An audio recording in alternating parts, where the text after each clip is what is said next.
Nothing like a good war story to start off your Sunday morning, right? We're going to be in 2 Chronicles chapter 32. I love this story about King Hezekiah. He was kind of like King David. He was a man after God's heart. And he was surrounded by the Assyrian army. I mean, the Assyrian army had the whole country surrounded and was ready to attack. And I love what King Hezekiah says. He says, "Be strong and courageous. Don't be afraid or discouraged. This king only has human strength, but we have the Lord our God to help us and to fight our battles."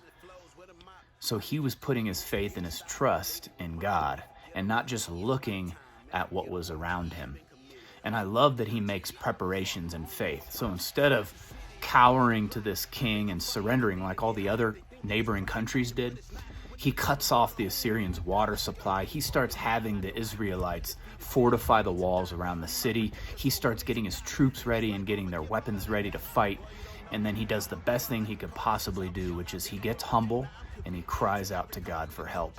And you know what happens?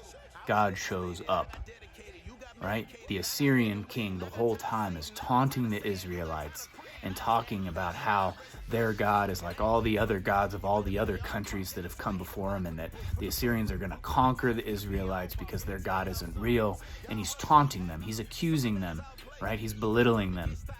He's trying to discourage them and put fear in their bones. And God hears the cry of Hezekiah and sends an angel down, which slaughters the entire Assyrian army. And so they're delivered.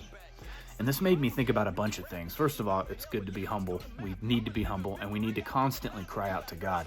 But it made me think about who Satan is. According to the scriptures, he is the accuser of the brethren. That means he's constantly putting thoughts in our head through his demon legions, trying to convince us of a bunch of lies. He's doing exactly what the Assyrian king did, taunting us, accusing us, trying to get us to quit, trying to get us to be afraid. And that's his tactic for destroying us. So my challenge for you this week is I want you to go to Psalm 25. You're going to go to Psalm 25 in your quiet time, and I want you to pray this psalm, because some of you are struggling in your thoughts constantly. You're comparing yourself to others. You're doubting yourself. You're afraid of what's to come. You don't know what your career path should be or what your calling is or how you're going to handle your current dilemma. Guess what? Welcome to life. Life is constantly full of drama. This is not heaven. This life is a test. In fact, in 2 Chronicles, it says that God left Hezekiah for a time in order to test him, to see what was in his heart. So this life is a boot camp, right?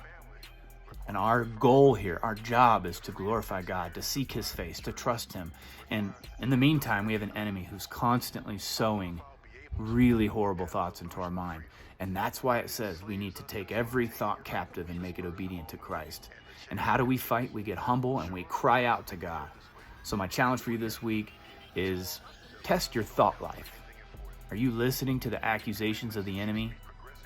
Are you listening kind of like the Assyrian king, whispering and yelling lies? Are you buying into those things? Or are you crying out to God? Are you cutting off his supply, cutting off the enemy's supplies? Are you fortifying the walls around your heart and your mind? Are you preparing your troops for battle? Are you ready to go and be courageous, to not be discouraged, to not fear? That's my challenge for you this week. Make explicit commitments to your highest goals so you'll be free to attain them.